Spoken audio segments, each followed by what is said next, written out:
Древнейшая история, уникальные рукописи и редчайшие предметы быта. В рамках культурной программы делегация Ингушетии во главе с Юнусбеком Евкуровым посетила крепость Масмак и исторический центр имени короля Абдул-Азиза. Здесь имели возможность лично соприкоснуться с историей Аравийского полуострова. Хади Добреева расскажет подробно. В ходе экскурсии по старинному оборонительному сооружению, которую для почетных гостей провели министр торговли и инвестиций Королевства Саудовская Аравия Маджед Аль-Касаби и директор Национального музея ингушской делегации, рассказали подробно о крепости Масмак, которая является частицей исторического центра правителя Саудовской Аравии Абдул-Азиза. Это начало объединения Королевства Саудовской Аравии уже в третьем здании. То есть Королевство третье. Король-основатель Абдул-Азиз, когда упокоится его душа, он вошел в этот замок 15 января 1902 года и вернул себе город Эрбиль. То есть 114 лет назад. استغرق توحيد المملكة العربية السعودية 30 عام من بعد دخول الملك عبد الرحمن الله إلى هذا. После этой даты вхождения короля Абдул-Азиза в этот дворец еще 30 лет он воевал для того, чтобы объединить королевство в том виде, который сейчас есть. Выстроена она была по указанию наследника трона принца Абдул-Рахмана ибн Сулеймана ибн Давана в 1865 году, считающимся периодом создания этой достопримечательности. Страной правил Мухаммед ибн Абдулла ибн Рашид.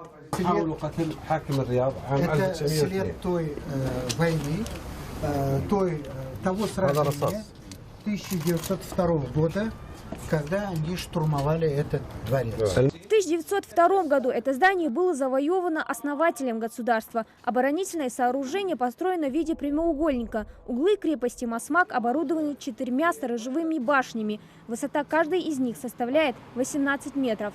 В 1914 году 15 тысяч жителей всего населения. الرياض الآن أكثر من 85 كيلو في 90 كيلو.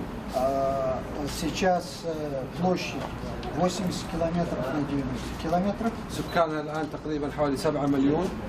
Население примерно 7 миллионов. هي أكبر عاصمة ومدينة تقريبا مساحة في الشرق الأوسط.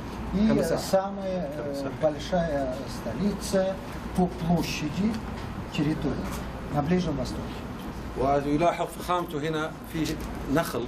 Если вы обратили внимание, هي الرياض جمع روضة مكان اللي пальмовые рощи, потому что Риад переводится рауда как сад. Во внутреннем дворе крепости в Эр-Рияде располагается мечеть, смотровая башня и колодец. С 1980 года сооружение претерпело восстановительные работы и было превращено в музей. Сегодня крепость представляет собой одну из наиболее привлекательных достопримечательностей для туристов. Как вы видите, на севере Ирак, запада Иордания, все это было первое королевское государство. الدولة السعودية الأولى كانت عاصمتها الدرعية. الدرعية هي مدينة الآن من الرياض. И столица этого первого саудовского государства была Дар'ия, которая расположена под Риадом. وانتهت الدولة السعودية الأولى عام 1818. И первое саудовское государство было уничтожено в 1818 году. بعد ذلك انتقل الأسرة المالكة السعودية إلى الرياض وأقاموا الدولة السعودية الثانية. И после этого династия саудитов они переехали из Эр-Рияд и создали второе саудовское إلى عام 1885.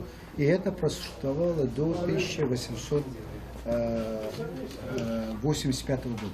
وتم بناء هذا المبنى عام 1865 خلال الدولة السعودية الثانية. И это вот как раз дворец был создан во время второго саудовского государства в 1865 году. Рассматривая различные предметы быта и оружия, Юнусбек Евкуров продемонстрировал свои знания военного дела. Господин министр спросил у директора музея, говорит, сколько дальность стрельбы? Давай зададим вопрос господину Евкурову. 200 метров. Нарезной. 200 метров. А, нарезной? Нарезной. Да, нарезной. Но они для противника на дальность оружейного выстрела не подходили близко. 200-300 метров того. يعني من А 200 у него нарезной. метров. А это нарезной дело. В историческом центре имени короля Абдул-Азиза глава региона посетил комплекс, в котором хранятся фотографии, предметы декоративно-прикладных промыслов, видеоматериалы и мультимедийный театр, рассказывающий об истории и жизни Саудовской Аравии, уделяя особое внимание жизни основателя страны. في ادوات للحبر محبره Это как раз يكتب فيها чернильница وهذه العصات اللي يكتبون فيها. и ручка, ну, перья, которые Мы в свое прямо время в деревяшка. школе застали не Вот такие, чуть-чуть. но свои чернильницы, когда писали вот такими ручками. В комплекс также входит Национальный музей Саудовской Аравии с большой коллекцией рукописей, документов и других исторических предметов. Музей Дараат Аль-Малик, библиотека, аудитория, мечеть и сады. Своеобразным музеем является и расположенный здесь же дворец-крепость Мураба, построенный королем Абдул-Азизом в 1946 году как резиденция с выставками традиционной одежды и ремесел. Заклады какие. Вот такие здания.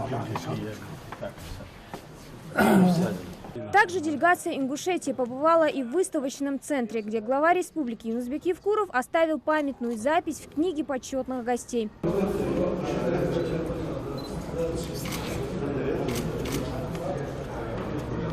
Руководитель региона отметил, что подобные музейные проекты очень важны для подрастающего поколения и многомиллионных туристов, которые с большим интересом знакомятся с историей Саудовской Аравии. هذا من الحجر المنحوت لتخزين المياه.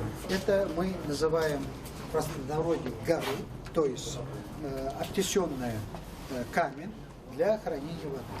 Делясь впечатлениями, глава отметил, что прием делегации Ингушетии оказан на высочайшем уровне. Хади Добрева, Хусейн Гагиев, Юсуп Ханиев, Новости 24.